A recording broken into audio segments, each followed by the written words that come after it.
Saudi Arabia is seen not only as a regional power, but also as a guardian of the holy places of Islam, Mecca and Medina. The kingdom is perhaps the most politically and economically influential Arab state, and that is one of the reasons why Israel aims to normalize ties with Riyadh.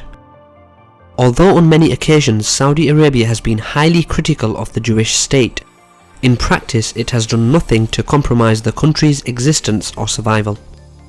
At the same time, Riyadh remains the largest Arab contributor to the Palestinian Authority's coffers, but refrains from open and direct support to the Palestinian factions that fight against the Israeli occupation. What are Israel's and Saudi's interests in the region, and what do the two nations have in common? I'm your host Kasim, and thanks for joining me for another KJ report. In this special series we analyse the neighbouring Muslim countries to Palestine and their geopolitical interests and alliance with Israel. Just before we start, please kindly visit our website kjreports.com and subscribe to one of our plans which will give you unlimited access to all of our geopolitical content.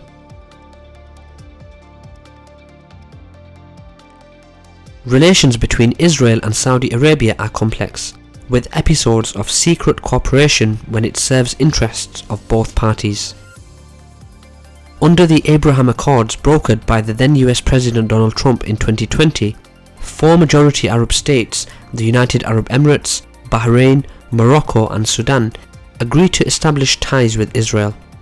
Prior to the 2020 presidential elections in America, Trump named Saudi Arabia as likely to be among about 10 further countries normalizing relations with the Jewish state. Riyadh, however, still sticks to its well-known position.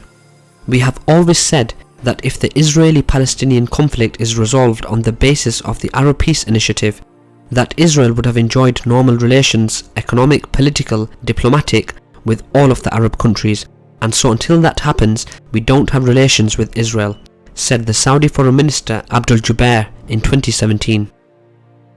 The kingdom maintains that any relations with Israel hinge on Israeli withdrawal from Arab lands captured in the 1967 war, which is a territory Palestinians seek for a future state.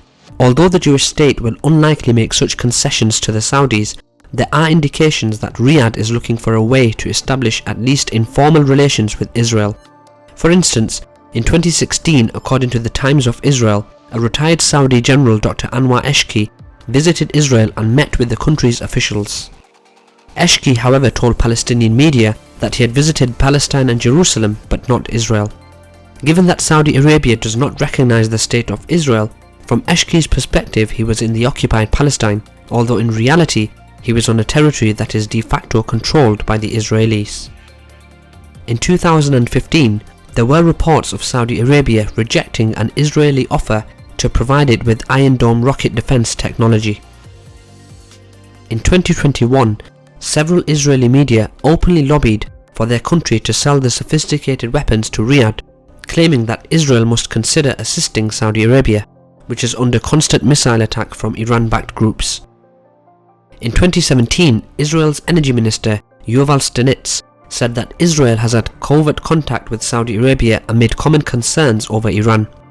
It was a first disclosure by a senior official from either country of long-rumoured secret dealings.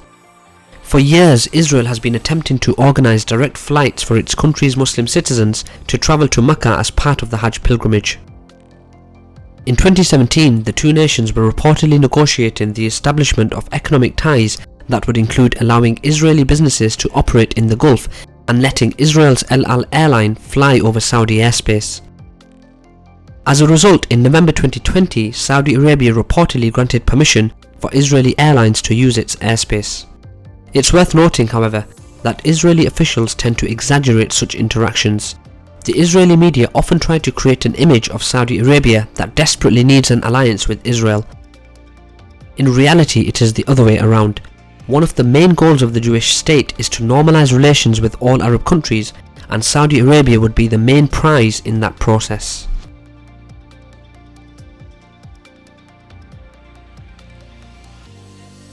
Israel and Saudi Arabia have never had formal diplomatic relations, but have been pushed closer together as the question of how to deal with their common enemy Iran has taken on more urgency.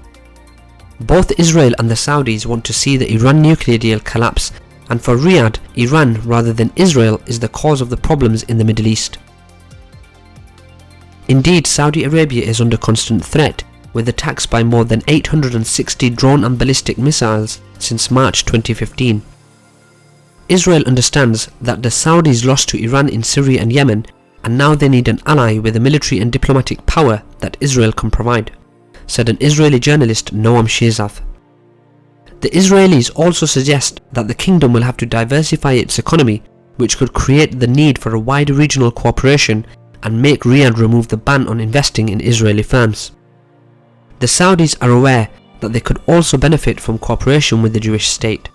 According to the Saudi Foreign Minister, Prince Faisal bin Farhan, normalization with Israel would bring tremendous benefit to the region, although he pointed out that such an accord with kingdom would depend on progress in the Israeli-Palestinian peace process. After the Six-Day War, the Palestinian cause became the priority of Saudi diplomacy. The Gulf War in 1991 showed that apparently rival countries like Israel and Saudi Arabia could work on the same front in the face of a common enemy. Since the then Palestinian leader Yasser Arafat openly supported Saddam Hussein following the Iraqi invasion of Kuwait, Saudi Arabia cancelled the economic aid to the Palestine Liberation Organization and even expelled Palestinians living in the kingdom. It is believed that Saudi Arabia now wants greater influence over the Palestinian issue and a future political settlement with Israel. As some reports suggest, up to 2014, the Saudis gave the Palestinian Authority a monthly sum of $14 million. It then raised the total to $20 million each month. The Saudi aid money constitutes a third of the Palestinian annual budget.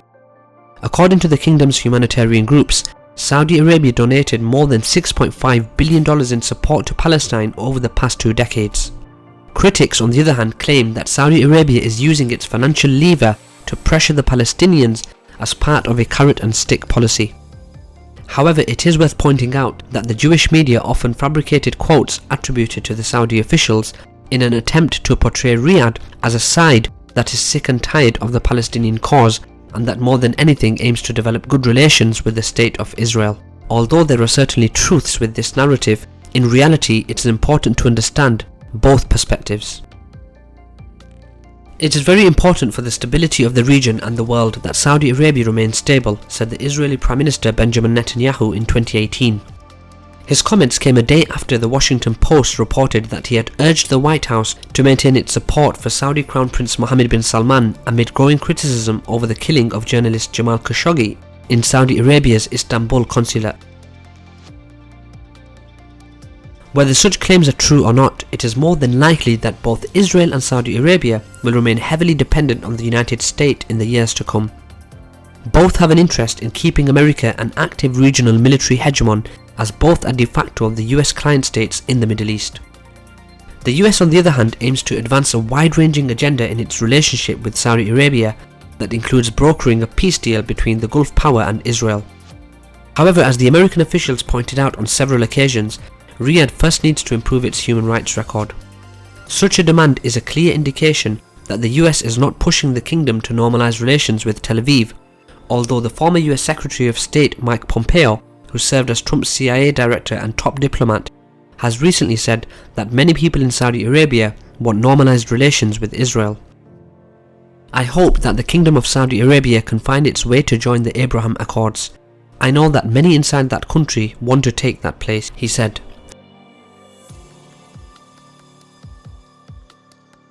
At this point, it remains highly uncertain when Saudi Arabia will normalize relations with Israel. The kingdom may not de jure recognize the Jewish state anytime soon, but it already de facto agreed to gradually soften its rhetoric towards Israel, which could be interpreted as a first sign in the recognition process. A potential normalization, however, would unlikely produce peace in the Middle East. It would just push the Palestinian factions deeper into the Iranian geopolitical orbit.